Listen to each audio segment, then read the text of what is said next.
Hello and welcome into the GSMC Sports Podcast brought to you by the GSMC Sports Network. I'm your host, TJ Mabardi. We are coming to you live today on a Friday afternoon. Today is October 25th. Today we are going to be diving into the Thursday night football matchup between the Los Angeles Rams and the Minnesota Vikings as they faced off last night, and the Rams able to seemingly keep their season alive. We're going to be talking about what we saw from the Rams last night, the reintroduction of Cooper Kupp and Puka Nacua fresh off of their injuries back into the lineup, and what type of impact they had on the Rams last night and moving forward this season. Is there concern mounting with the Minnesota Vikings after losing their second straight game? We'll be talking about that as well. We will then be previewing the remainder of the NFL Week 8 action before finishing off the show by diving into a World Series preview. So, we are whole lot to get into today. Before we do so, though, just a reminder to like, follow, subscribe wherever you may be keeping up with us. To any of our live viewers, be sure to use the comment section to give us your thoughts on the latest happenings in sports. And if you would consider leaving a tip or donation, you can use the link that is streaming across the bottom ticker. That is gsmcpodcast.net, or you can use the super chat feature that is available on YouTube. If you leave a tip or donation along with a comment, your comment will pop up on screen for everyone to see. Anything would be very greatly appreciated there. Last night, the Los Angeles Rams seemingly kept their season alive. After this past week, we had heard a lot about the rumors of Cooper Kupp potentially being traded. Just yesterday, we went through some top landing spots for Cooper Kupp should he end up getting moved, and instead the Rams were able to pull this game out, and it seems like their season is now at least back on track enough to the point where a move feels very unlikely. Sean McVay, after the game, specifically said, quote, "I'm really glad to have Cooper Kupp back with us, and that's what I expect to stay."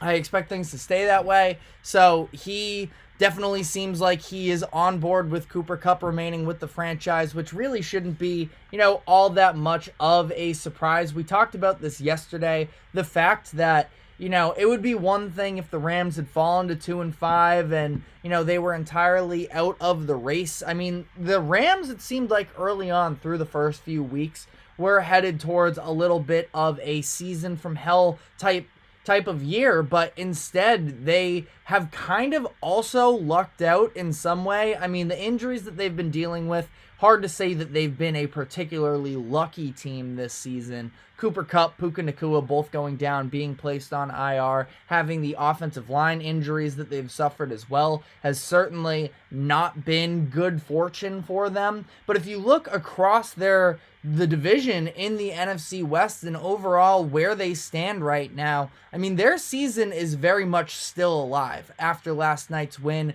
being 3-4. I believe they are technically now second in the division for the NFC West. They're third, actually.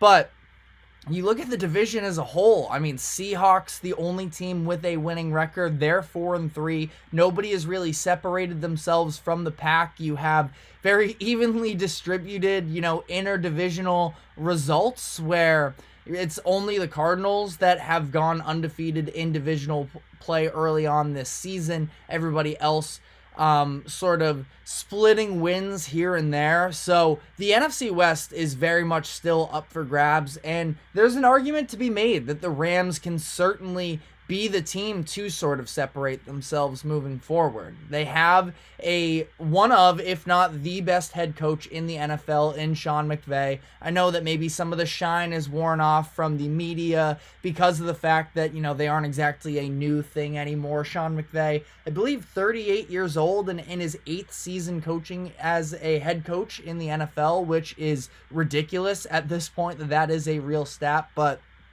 I mean, the Rams are still one of the best coach teams in the NFL, specifically on the offensive side of the ball, of course, but I think that overall their discipline has continued to be impressive. You look at what their defense has done as well, and the number of different, personnel and coaches that they've lost in the past couple off seasons. It's impressive to see how they've been able to continue. It's all about that internal development. You look at the players on that defense that have been the key contributors for you. Byron Young, of course, a little bit of controversy based off of the fact that there was the face mask that wasn't called on the Sam Darnold sack and safety at the end of the game. Ultimately, I'm very strong on the idea that one play the refs can't win or lose you a game. It's just, either way, that's getting besides the point. It is a topic of conversation with this game, but I don't think that it's ultimately prevalent on why the Rams won this game. It was the fact that their offense was just able to sort of get whatever they wanted against a Vikings defense that has been one of the, better coached units in the NFL this season. Penalties are certainly a problem with that Minnesota defense, but more than that, I think it is just the fact that you look at that secondary and it's a little bit hit or miss, at least in my eyes, in terms of who the, true standout players are. I mean, I thought that I just think that, coming off of a short week, this Vikings defense, after getting sort of ground and pounded and run up and down the field on against the Lions in week 7, having this short week and rolling into the Rams, I mean, that's a tough task. And the Rams offense was just able to sort of get what they wanted. But again, defensively as well, the tides really turned, I thought, at the end of the first half when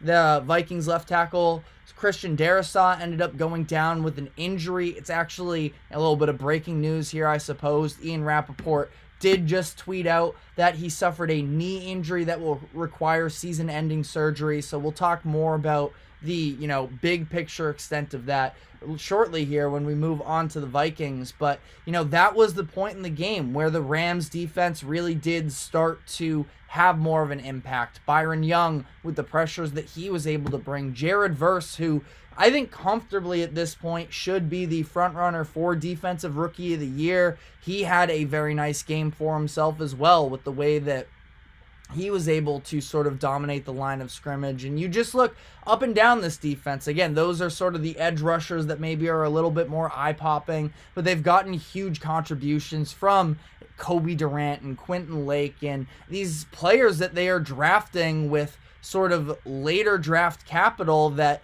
they just find a way. And that's even with losing Raheem Morris, who, I think did an excellent job as the defensive coordinator for the Rams these past few seasons. And the reality is there's something more to it than just any one player that's in charge of drawing up the schematics. They just always seem to be able to develop this type of talent on both sides of the ball. And I don't know if I'm ready to go, heavy leaning into Demarcus Robinson truther territory, given that, the majority of his career, he has been a more low profile guy, but last night, pretty good contribution for them for a couple touchdowns. That's 3 in the past 3 games. So, they always seem to be finding different ways to take steps forward in areas where you think that they're going to hit some regression. And ultimately, I've gone far too long into this segment without mentioning the name Matthew Stafford, because he is obviously such a crucial part of this as well, where Stafford has not been having a great season up to this point in the year. Last night was, I think, far and away his best individual performance. Being able to, ultimately throw, it was 25 of 34, 279 yards, 4 touchdowns, and 1 interception. I mean, he is somebody that, again, you want to talk about, it hasn't been great up to this point in the year. I hear you. I'm totally with you. But now that they do have these receiving pieces back, and I think that we can really start to see this Rams offense look like they did last night on a more consistent basis. Now, I still have some concerns with the offensive line given the injuries, Right now, it is Jonah Jackson and Steve Avila, two of their top interior linemen and very good players as well. Jonah Jackson, a huge offseason signing for the Rams, that they're currently both on IR. You think at some point they are going to be able to return both of those guards as well. And then, we can really see this Rams offense taking off. That I'm definitely growing on optimism. I wasn't super high on the Rams coming into this year just because I did feel like this was a year where injuries and age were going to sort of play a pretty big role, given the fact that Stafford now at this point, 36 years old, he's had a handful of, that elbow injury going back to a couple years ago does still sort of scare me to some degree. Cooper Kupp and his injury history, he obviously goes down for a few weeks entering the year that, it felt like, again, this was going to be a little bit of a season from hell. But instead, they have found a way to somehow stay alive. And it's really not even so much what they've been able to do on the football field. They were sitting there at 1-4 and seemed very bleak for a while there. It's really just that nobody else in the division actually, stepped up. Because even in some of these wins for the Rams, the comeback against the 49ers, certainly impressive to be able to do that. Niners have blown a couple leads this season, so take that with a grain of salt, I suppose. And then on the other end of it as well, it's not like they looked particularly good last week against the Raiders, where, Vegas was able to sort of sneakily hang around that game late in it, where I think it was a touchdown drive in the fourth quarter that ultimately made. It was a field goal drive to make it a touchdown to win, and instead, the Raiders. Oh, it was that cowardly field goal from Antonio Pierce. Actually, now that it's all sort of coming back to me, insane decision from Antonio Pierce in that decision. But that's a whole sort of side story that I don't want to dive into right now. But the Rams, they do have a very good case for being able to make the playoffs. Now, you can say that. Do the logistics actually back that up? Looking at their schedule moving forward, they have already passed their bye week. So for all of these injuries that they've been dealing with, it's not like they're going to have extra time to sort of stay afloat. Maybe that bye week a few weeks ago sort of helped them to stop the bleeding, as they had lost 4 of their first 5 games, and coming out of that, they've looked a little bit cleaner. They are getting healthier. They have a pivotal game next week. You got this little mini bye week going on for them now after playing on Thursday Night Football. They have the Seahawks, and then I think a slate of very winnable games. They are against the Dolphins. Tua has been cleared to play, so that is, it's going to be a tougher game against the Dolphins maybe than it would have appeared a couple weeks ago. We'll still have to see what Tua looks like when he is back, but it should be a better Dolphins team in theory than it is on the road against the Patriots, one of the worst teams in the NFL, at home against the Eagles. Winnable game is what I'm saying. And then against the Saints as well. That's a stretch of 5 games right there where I think they come out of that with a winning record, probably at least 3-2. Then you're looking at them being, very much alive in the conversation. If they go 3-2 over that stretch, that would make them 6-6 through the last, 6 weeks of the season. That it's going to get maybe a little bit tougher, and specifically it's going to come down to those final 2 games of the season where they are at home against the Cardinals, at home against the Seahawks. Those are going to be the games that really, I think, are going to determine, whether or not it is realistic for them to make the playoffs. Now, there is, I suppose, in theory, the 49ers kind of looming. Maybe you want to call them a sleeping giant. I think that on paper they are the best roster in the division, but at this point with all the injuries, I have sort of, lost some level of faith in them, and we'll see. If the 49ers are able to turn it on, I do think that this is their division to win. The Niners have a game against the Cowboys this weekend, and then they head into a bye week to sort of reset themselves, but should be very interesting down the stretch. And the last note that I will add is that Wildcard spots really aren't going to be just for the choosing, in my opinion, in the NFC, based off of the fact that you have probably 3 teams from the North that are going to make it, from the NFC North, that is. And we'll see whether or not that includes the Minnesota Vikings, who did just lose their second straight game. So we are going to be diving into that. What I was saying about the wild card spots, though, is the Rams, it's going to be tough pickings at the end of it. It's either the division or probably looking at a 7 seed. So, we'll see how the Rams are able to handle that. But I do want to dive into this game from the Vikings perspective as well, after they lost their second straight game.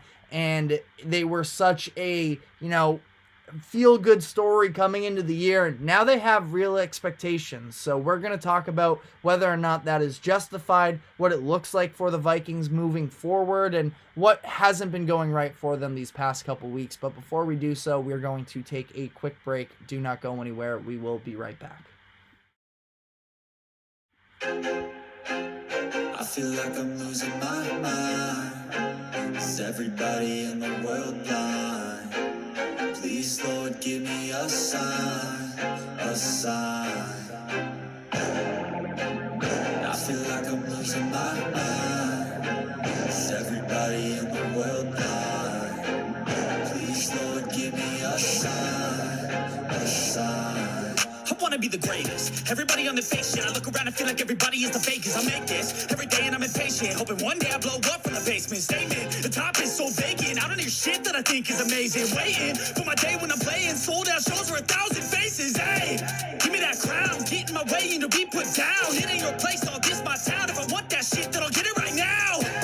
I'm losing it, the noose it fits. I'm losing shit, a stupid myth. You choose to live or choose to dip. You choose to fight or lose your grip and lose a gift. Oh, I feel like I'm losing my mind. Is everybody in the world blind? Please, Lord, give me a sign, a sign. I feel like I'm losing my mind. Is everybody in the world blind? Welcome back into the GSMC Sports Podcast, as we're now going to be diving into last night's Thursday Night Football matchup from the other perspective. We just talked about the Rams and how they potentially saved their season. On the other end of this, there's maybe a little bit of concern mounting for the Minnesota Vikings, who came into this year with very small, low expectations in terms of what type of success they can have in a postseason run. Sam Darnold was supposed to be the starter from week 1. Of course, J.J. McCarthy goes down with injury, and now it's just the Sam Darnold show, and he's been playing at a Pro Bowl level up to this point in the season. But now we do have to sort of take into consideration the fact that, they are on this little bit of a losing streak, and what does it mean? For starters, I'll say this. I'm not up in arms about the Vikings. I understand that a lot of people have been sort of sitting around waiting for the Vikings to, call it, exposing themselves maybe, and just, regressing a little bit back towards the preseason expectations. They are an excellent team, even still, and I do feel that way, but they weren't ever... they were playing like the best team in the NFC for a number of weeks there, but I think we all sort of knew at our core that they do have some pretty clear issues, and the first of which being their defense has been playing excellent up to this point in the year, and I think that a lot of it has to do with schematics and the job that Brian Flores has done. I think he has been, to at least some degree, overcompensating for what is a pretty limited secondary, where, last year we saw the Vikings and Flores were at the top of the NFL in blitz rate, and then they go and they spend this offseason bringing in some new members into that front seven, Jonathan Grenard and Andrew Van Ginkel, Blake Cashman, to be able to solidify that front seven a little bit more. And I was wondering if maybe that was going to lead to them being a little bit less aggressive with the blitzing. That has not been the case, and it sort of shined light, in my opinion, on the overall, how the Vikings internally view that secondary, where I don't think that it's a bad secondary flat out. I think that that's being a little bit too harsh on them. I think they're limited, though, absolutely. Where Stephon Gilmore, he's had his moments. He had the game-sealing interception. I believe that was against the Jets that he was able to, have some moments up to this point in the year.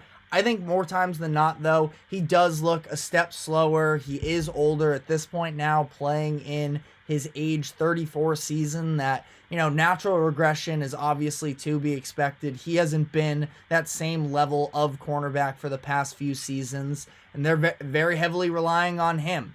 I think that Harrison Smith has been one of the most underrated and probably reliable safeties of the 2010s, 2020s. The fact that he is still going as strong as he is very impressive. And then outside of that, I think that there is kind of a lot to be desired. It's not that they are totally incapable. We've seen Bynum make some good plays. I thought that Byron Murphy had a very up and down night last night, where he had a couple crucial pass breakups, including the one where it looked like he got beat a little bit or thought that he had safety help, and it was Tutu Atwell beating him down the left sideline. Stafford doesn't put it out quite in front of him enough, and ultimately we saw Murphy be able to make up that ground, make a diving effort to break that pass up. It was just a couple plays later, though, where it was another one of those opportunities, this time down the right sideline, and I think that was one of the passes to Demarcus Robinson, where it was, once again, Murphy sort of straggling behind a little bit. So, all of this to be said, that, I do think that they are susceptible against a strong team up front on the offensive line that can air the ball out more, and that was maybe a little bit, I don't know if it's a full note in something that we can definitively say about them. It's something that I'm certainly keeping in mind, though, moving forward. Sam Darnold, for as excellent as he's been, and again, I feel like, I feel like I'm walking on eggshells a little bit when I am critical of Sam Darnold, because he's been excellent up to this point in the year and so much better than the preseason expectations. But I think that there are also very real limitations there. And I wouldn't even put this game on him necessarily. I mean, you look at how this game started.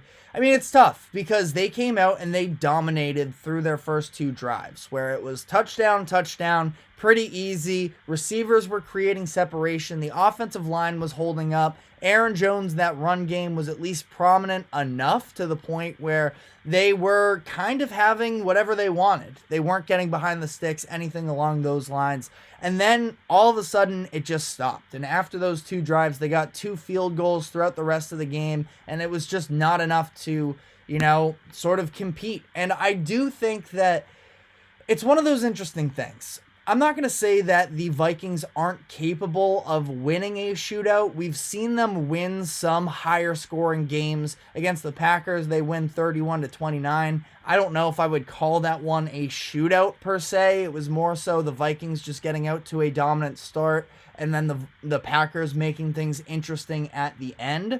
That game, again, high scoring. They do win it. I wouldn't consider it a shootout. They were close last week in a shootout against the Lions. I do still have these reservations about Sam Darnold, and it's not like he is making these, blatant mistakes. I've been very impressed as well with the lack of turnovers. That's something that I pointed to with the games against the Packers and the Jets, that, yeah, they were winning these games, but Darnold, some turnovers in the second half, wasn't necessarily able to fully close the door. That I was wondering if that was going to start to trickle in. That really wasn't the case. But that being said, the Vikings have been one of the best performing offensive lines in the NFL. I don't think that Darnold has been facing all too much pressure up to this point in the season, which brings me to the news that Ian Rappaport did just report on at, a good 10 minutes ago, where it has been reported that Christian Darrisaw has a knee injury that is going to keep him out for the remainder of the season. If you're aware of, really offensive lines in general, Christian Darrisaw is one of the top young left tackles in the NFL. And, just got paid this past offseason, was supposed to be the anchor for this Vikings team. And now with him gone, I do think that, starts to really make things there's still a good offensive line. I'm not going to say that all of a sudden the Vikings are now, incapable of holding up. It was last night Quessenberry who took over at the time, and the Rams have a pretty talented defensive line as well. Byron Young, Braden Fisk, Jared Verse, and they were able to sort of ramp up the pressure on Sam Darnold last night, and he just really, from that point on, I don't think he looked all too comfortable throughout the course of the game. And it's something that I do worry about, because Sam Darnold, he has been sort of placed in this system that I think is extremely fundamentally sound with the Vikings, given the wide receiver talent they have, of course, a Justin Jefferson and a Jordan Addison. I've been extremely high on Aaron Jones this season and what he's been able to do for the Vikings in this year. Their offensive line has been very good. That Darnold, I think he's been able to execute the game plan at a very high level.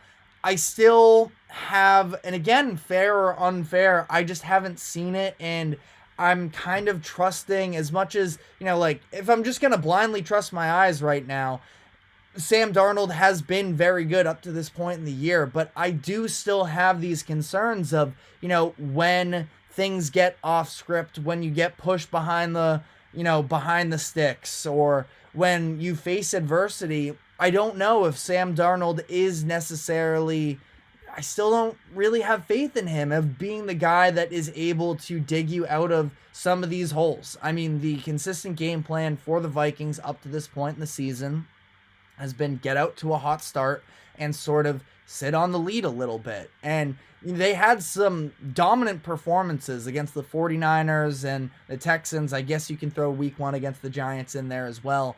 But their defense has been playing extremely well up to this point in the year. And now if this is going to turn into, a little bit more of a situation where their offensive line isn't quite as strong with Christian Darrisaw out, what is that going to look like?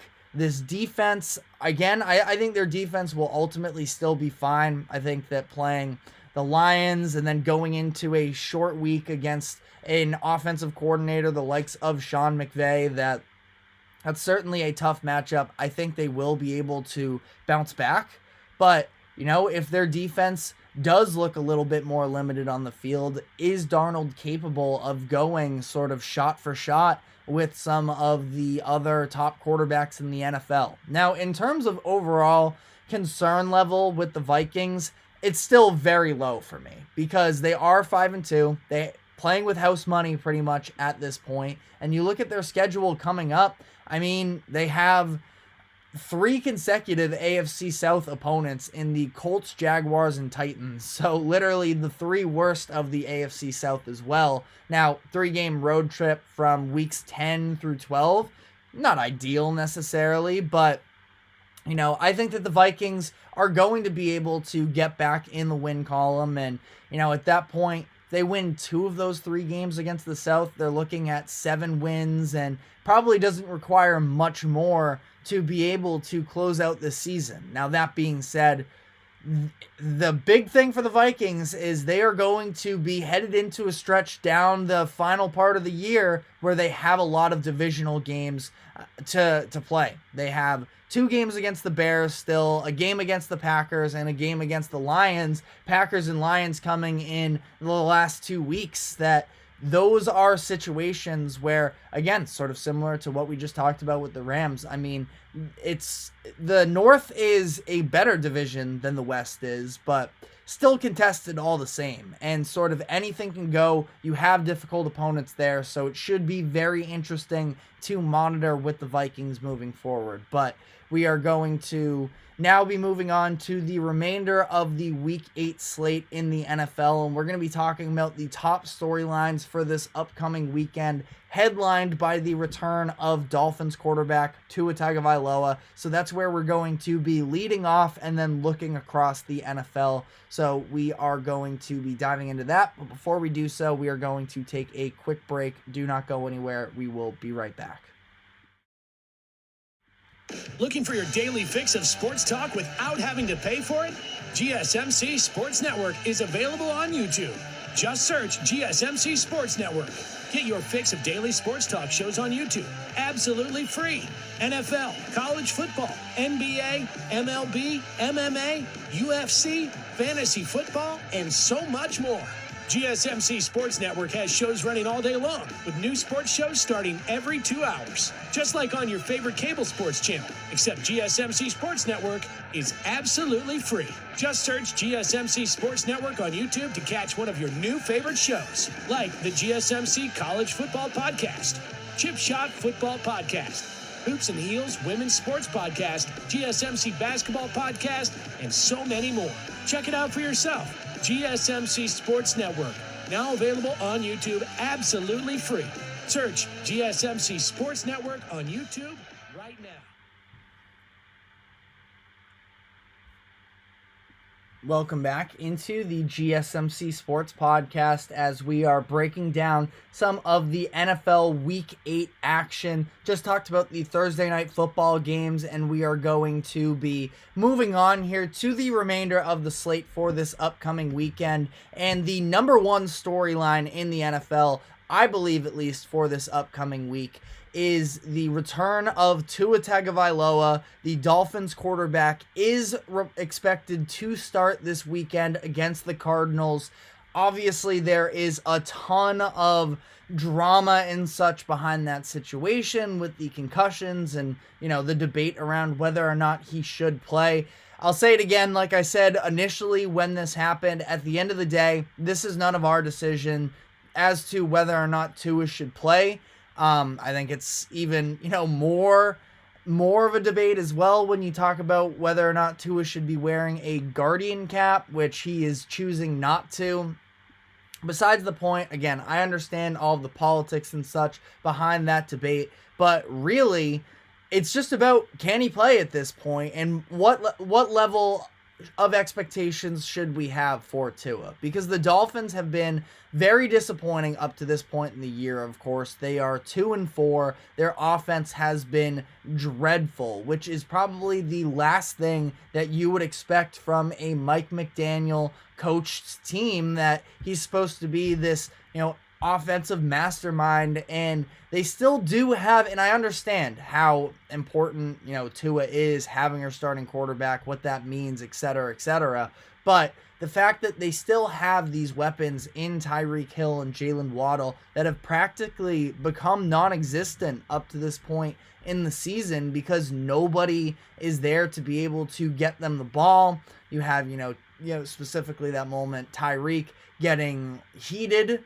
on the sideline during the Monday Night Football game a few weeks ago against the Titans. That the lack of functionality from this Dolphins offense has been, crippling for them. The most amount of points that they've scored in a game is 20, which is just so not what we are used to from this situation. So he has cleared protocol. Now Tua is going to be back under the center for the Dolphins, and ultimately, I think that this season is, I don't want to say it's fully sailed on them because they are 2-4. We've talked about this before. The AFC wild card spot is so up for grabs up to this point that nobody has really, you have the pretty clear divisional winners, I think, for the most part, in the Bills, it's the Bills, the Ravens, and the Chiefs. It's the Chiefs, the Texans, the Bills.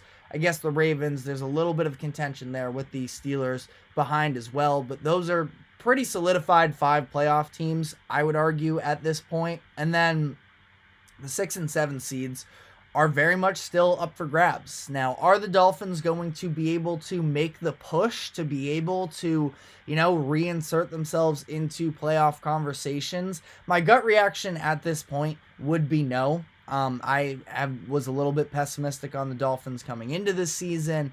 This injury only made things more difficult, and I don't know. There's a chance that we could see fireworks, early on in this, but really through the, first 7 quarters that we saw Tua, we really still weren't getting that offensive firepower that we had been expecting coming into the year. So very interesting to watch what's going to happen with Tua this upcoming weekend, hoping nothing but the best for him in terms of health.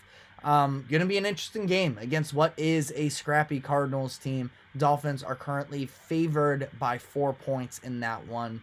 Looking across the NFL from there as well, we are going to get the first start of Jameis Winston on the Cleveland Browns. The Browns, at this point, their season is just about over at 1-6, but I do think that it's going to be interesting to see how this plays out, because I believe it's going to be Jameis Winston getting the start for the Browns this upcoming weekend. Deshaun Watson, we talked about it earlier this week. Unfortunate situation for anybody to occur, but obviously there's also so much baggage in that Watson situation, paired with the fact that he has just straight up been one of the worst quarterbacks in the NFL these past couple seasons, and especially so this year, to the point where what does this Browns offense look like with Deshaun Watson out from under center? Because Watson, I will say, and certainly they were dealing with offensive line issues early on in the year, but one of the things that drove me the most crazy is Watson running into sacks. The Browns offensive line, again, injury is definitely a part of it. They are not quite that bad. We'll see how this plays out for them. Jameis Winston is obviously somebody who is willing to let it rip any opportunity that he gets. Should be very interesting to see. At this point, I don't anticipate a Joe Flacco type run from the Browns and them being able to work their way into the playoffs, but I mean, they're going to have a decision to make with Watson. I still think the financial implications of them just straight up releasing him are too dire to the point where that is a real solution for them.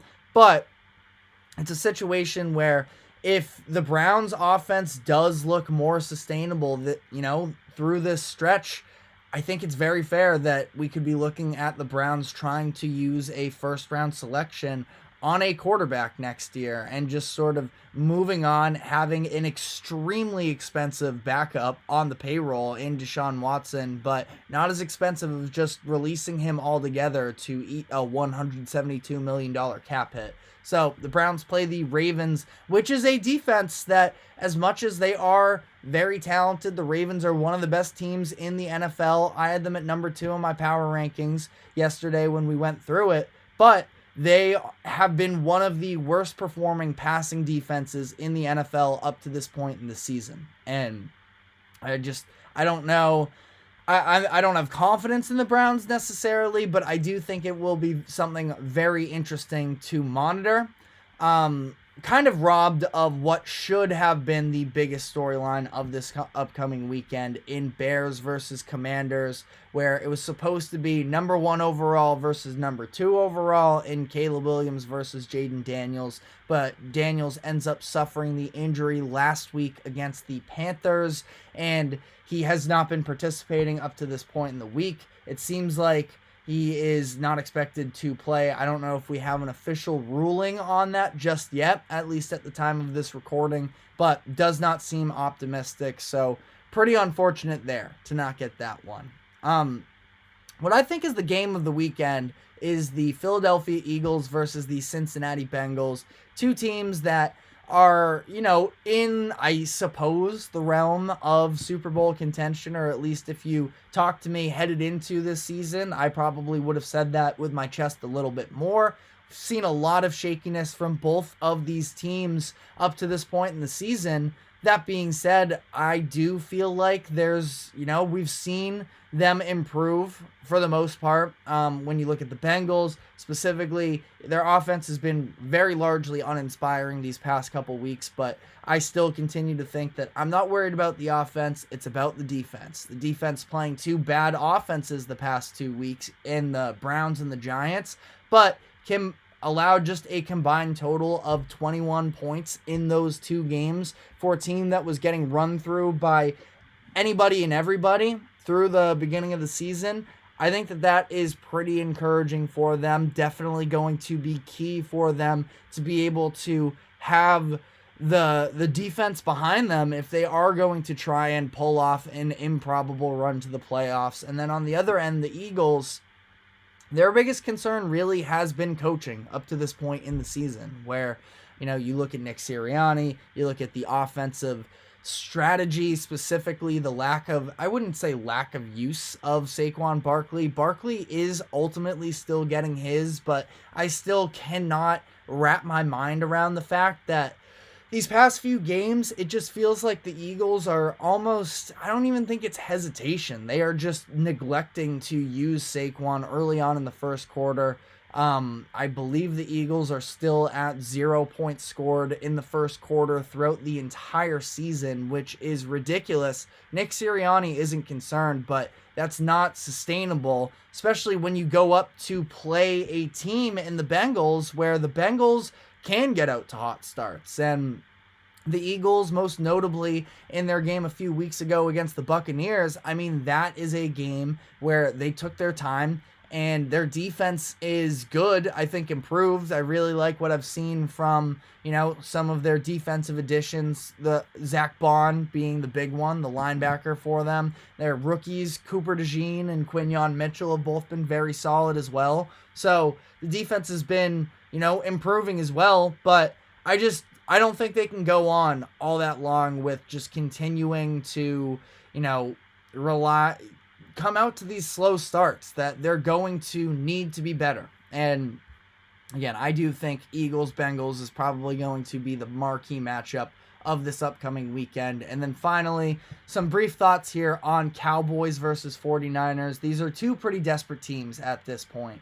I think that the Cowboys are probably more desperate in terms of everybody's out on them up to this point. I was never in on them coming into the season. I was in on the 49ers, though, and at some point, you can't just keep making excuses for them. And injuries are certainly a part of it, but the lack of execution from this team has been a bit disheartening up to this point. Now, I do feel like there's a difference between, I've talked about this before, there's a difference between, losing guys in game and coming into a season and coming into a game knowing that you're going to be down some weapons. The 49ers, I think, are going to be more comfortable headed into this matchup. I don't think the Cowboys are good, specifically on the defensive side of the ball right now. I think they're extremely weak on the line of scrimmage on both sides of the ball. That I do think that the 49ers are going to be able to win this game. But again, desperation mounting for both of these teams. But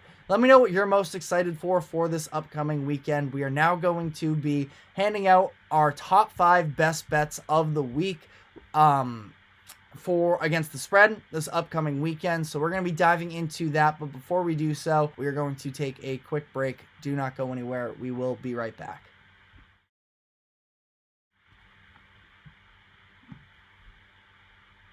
For the best and latest podcasts available anywhere, go to the podcast app on your cell phone and type in GSMC to access free content-rich podcasts on health and wellness, book reviews, sports, entertainment, relationships, social media, movies, technology, finance, and even weird news. Subscribe and download the GSMC Podcast Network's family of shows, available everywhere podcasts are found.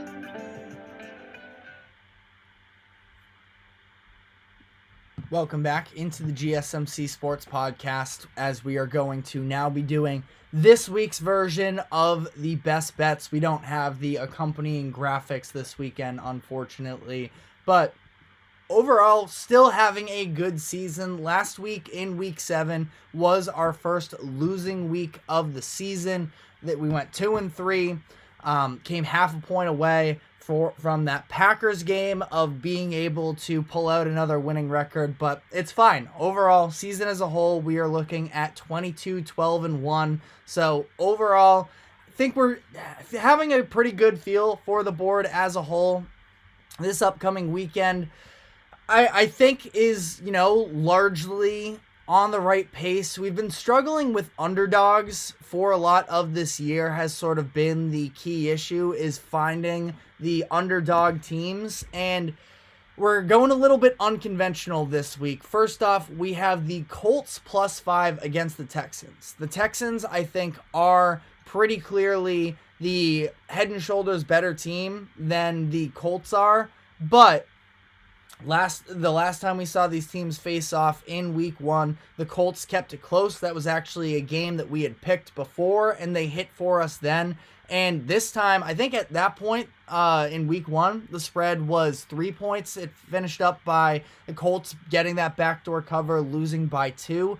This week, it's 5. And for the Texans right now, I really like the Texans as a whole. I do think that they are one of the best teams in the NFL. I think they have a great chance of being one of the top contenders for the Super Bowl by the time that the playoffs come around. That being said, their offense has been subpar for sure. And a lot of it has to do with injuries with Joe Mixon for a few weeks then, and now it's Nico Collins. And I just don't know quite how much nuance there is to the offense prior to what our expectations were for Bobby Slowick, the offensive coordinator for the Texans, based off of the last year. And I do think that Joe Mixon is a huge asset for them. And now that he's back, they've been able to control the line of scrimmage better. I feel more confident in them being able to run the ball on first and second down to make things more reliable for CJ Stroud. But I think that this is also a situation where the offensive firepower just hasn't been there up to this point in the year, and the Colts don't have a bad defense. I've been, to some degree at least, a little critical of the Colts because of specifically, frankly, Anthony Richardson, and I think he's just very erratic. You get the highs and lows with him, but the lows are very low. So I think that it's really going to come down to, is this Colts offense going to be able to keep it close? I think the defense can. I really do like that front seven. I think they're going to be able to put pressure on the Texans at the line of scrimmage where they've been struggling for a lot of this year. I think that they keep this thing close. I think 5 points is too many in what has been a pretty contested divisional rivalry. So I'm going to take the Colts plus the points. Now the other underdog here that I really don't love, but we're going to go with the Jaguars +4 against the Packers. And I know that it's disgusting. The Jaguars are not a team that I want to be in the corner of, and there's a good chance we could come around on Sunday and I'm cursing myself out saying, what was I thinking? But this is a rat line. The Packers should be more than 4-point favorites in this game. 88% of the DraftKings money is on the Packers to cover in this game.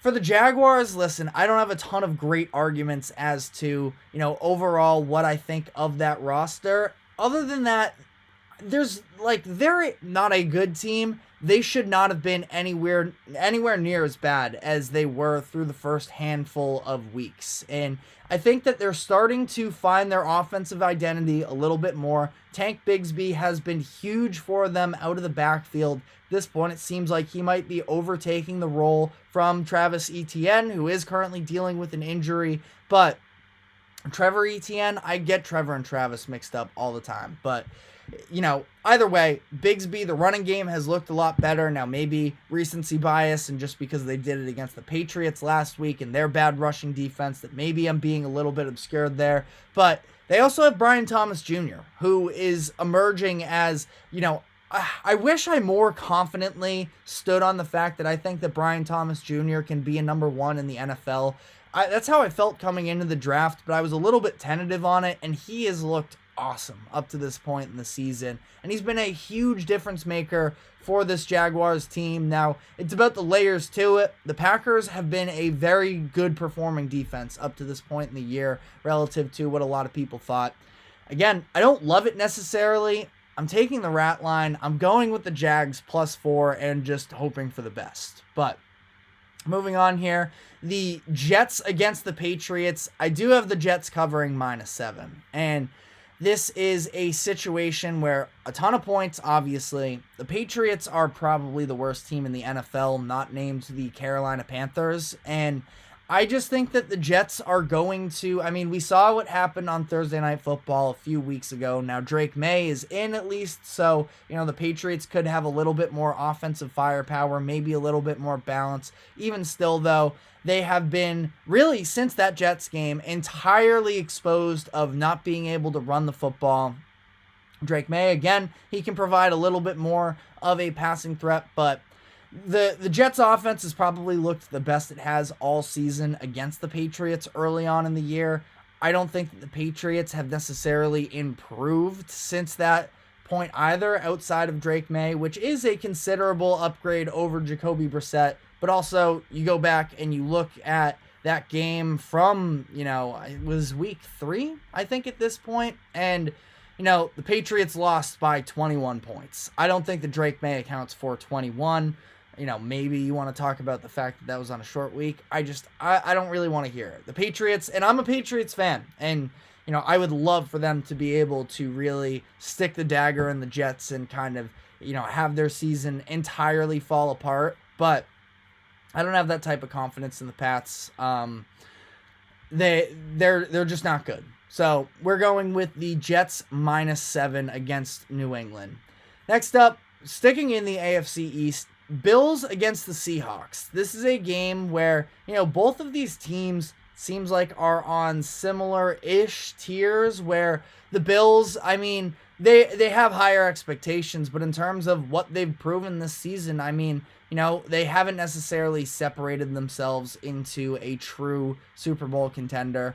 That being said, on the other end as well, you look at the Seahawks and the fact that their defense is getting healthier, that they can be a very tough group when they are all available to them. I think this is a game where the Bills' offense is going to really be able to rear its head in this new identity with Amari Cooper. And I wouldn't say a new identity necessarily.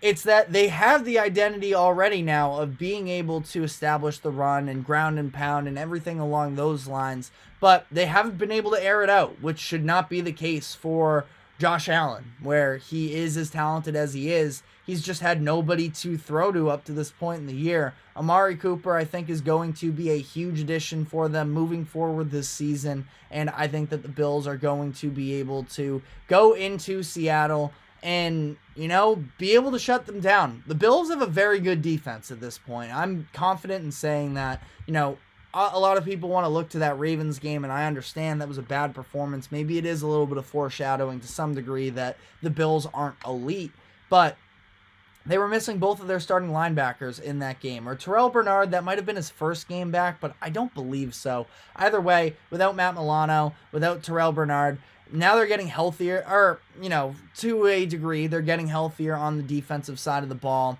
And I think that they're going to be able to cause some fits on that Seattle offensive line. The Seahawks offense looked as good as it did last week because the Falcons are allergic to bringing pressure on opposing quarterbacks. The Bills have that personnel up front that I think is going to be able to do a better job. I think that, there's only so much that Geno Smith can do. He's been sort of, playing out of his mind up to this point in the season. I think that the Bills are able to subdue him enough that they are going to cover the -3. And then final pick here, Bears -3 against the Commanders. Bears have probably been the team that we've bet on the most this season, and they've done mostly right by us. I think the only time they didn't hit for us was that game against the Colts. But, since then, they've just gotten better and better. I think we've bet on them each of the past 3 weeks, and they have hit for us, or at least we've picked them each of the past 3 weeks. And we're going with them again. No Jaden Daniels for the Commanders. I know Marcus Mariota looked good last week. That was against the Carolina Panthers. Everybody looks good against the Carolina Panthers. This is an elite Bears defense, and I am such a huge fan of this defensive core that I think this is a situation where the Bears are going to be able to just kind of dominate through defense, and I don't think the Commanders' defense on the other side is all that great either. That we've seen Caleb Williams continuing to improve throughout the course of the season. Dan Quinn is going to do everything that he can to sort of keep things interesting, and I do have some confidence that, you know, we Caleb Williams won't look quite as good as he did against the Jaguars maybe, but Bears coming off of a bye, I think that they're the better team as a whole. They have easily the best unit with their defense. I think they're going to be able to shut down the Commanders' offense without Jaden Daniels. So we're taking the Bears -3.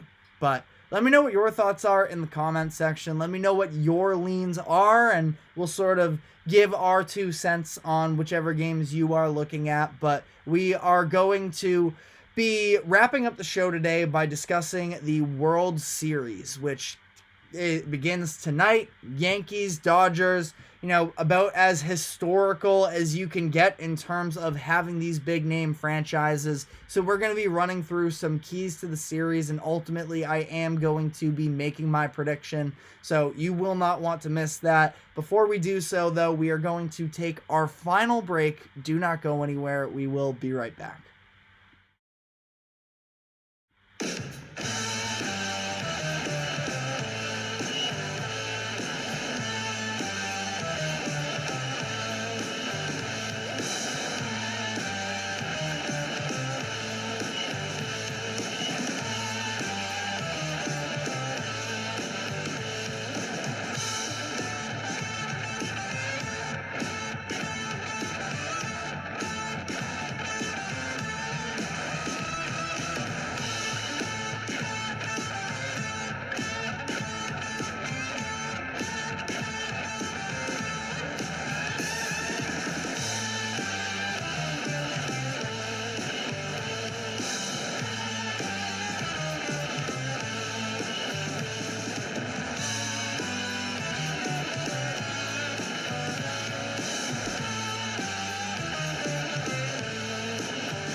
Welcome back into the GSMC Sports Podcast for our final segment of the day, where we are going to be diving into the upcoming World Series preview with the New York Yankees and the LA Dodgers. As much as everybody, I understand if you have ill feelings towards either one of these franchises because they are sort of the big bad guys that spend all of the money, get all the superstars, all of those things. For myself as a Red Sox fan, obviously I'm not a fan of the Yankees, but this is great for baseball. You get the superstar talent, of course, you know, the 2 consensus best players in the MLB, Aaron Judge versus Shohei Ohtani. You have a ton of, you know, superstar talent surrounding them as well, with Juan Soto and Freddie Freeman and Mookie Betts. And I think that we are in for an absolute, you know, a huge moment really for the MLB as a whole, as long as this series is able to sort of live up to expectations,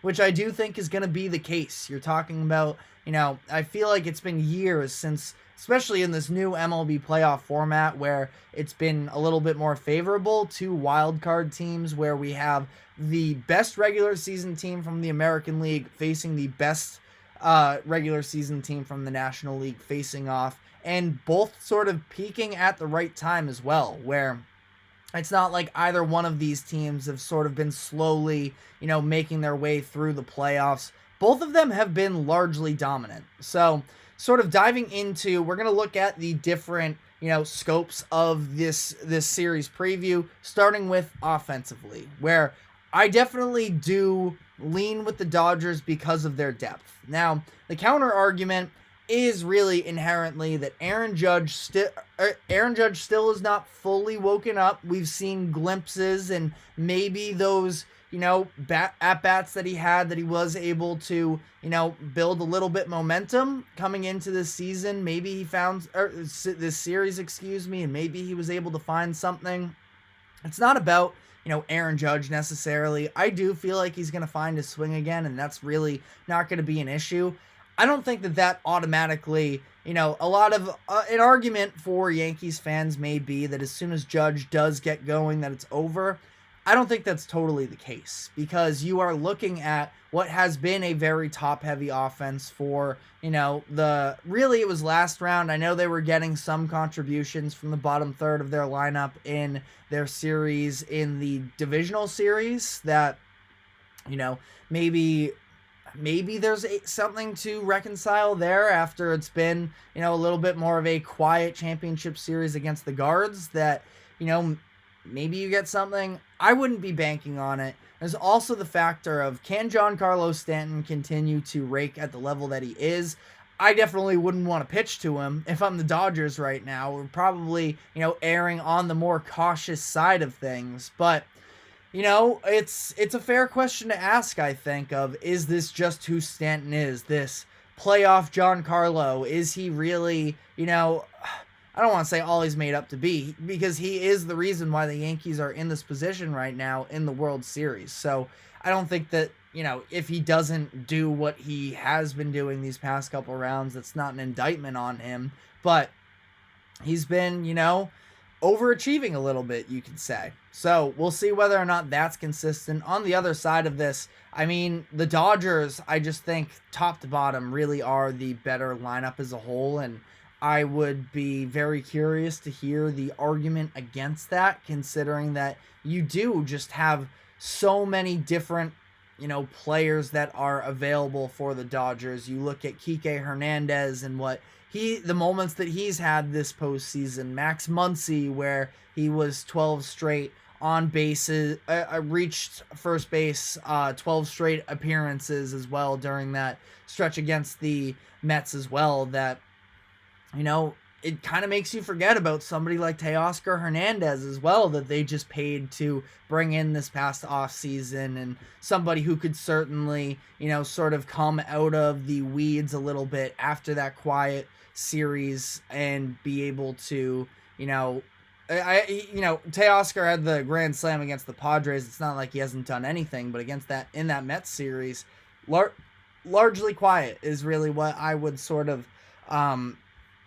describe him as up to this point. From a pitching perspective, I think that it's pretty clear that the Yankees have the starting pitching advantage, basically just in the fact that Garrett Cole is far and away the best pitcher in this series. You look outside of that, and it's kind of tough pickings after that. I suppose Jack Flaherty would be the number 2 outside of that, but either way, it's not like either one of these starting rotations, I don't anticipate either one of them, carving through the opposing lineup. I think that this is going to be a series that is largely reliant on bullpen, which, in my opinion, just based off of the pure number of arms that can be thrown out there, I do think that if it relies a little bit more on bullpens, that the Dodgers would have a slight advantage there.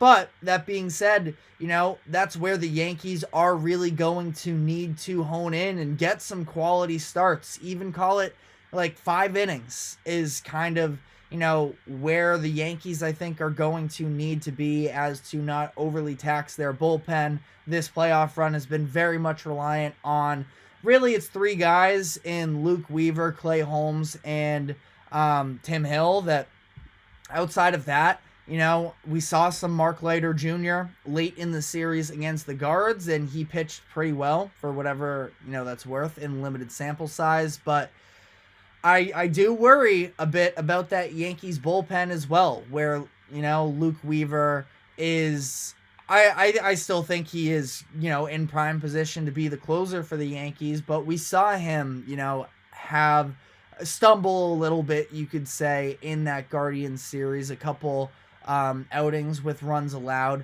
Clay Holmes was, he has been struggling as well. I don't know if it's clearly a mental thing for Clay Holmes to some degree, that he just sort of seems to spiral in spurts as opposed to just being able to move off of one bad outing. He's at least had some time to cool off and get himself to sort of hone back in.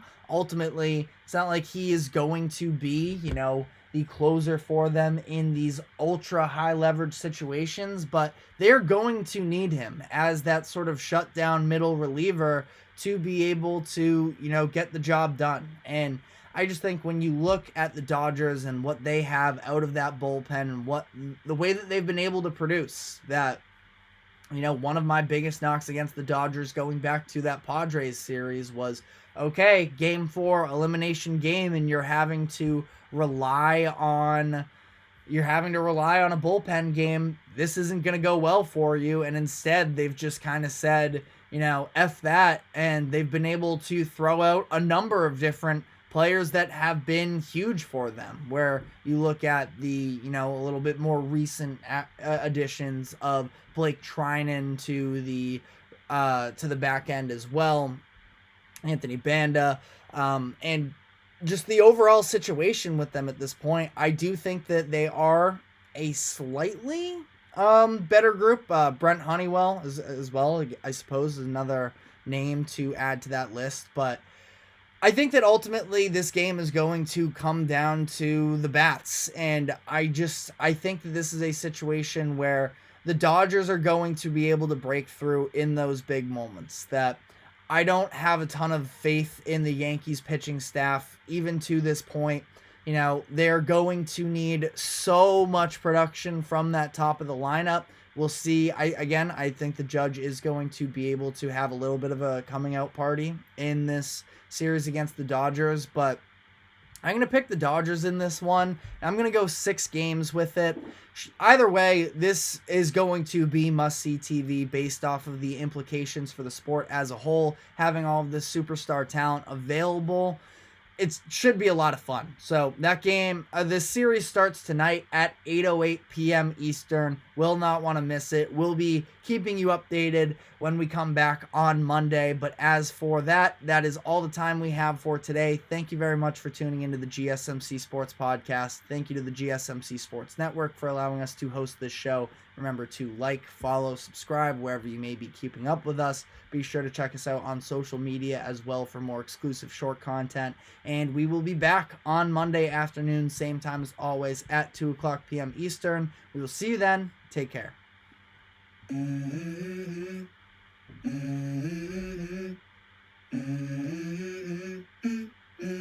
Let's go. I wake up to a little bit of drool on my pillow, feel like it's gonna be a bad day. Yeah, I'm tired of shit, and the coffee ain't hit yet. Damn.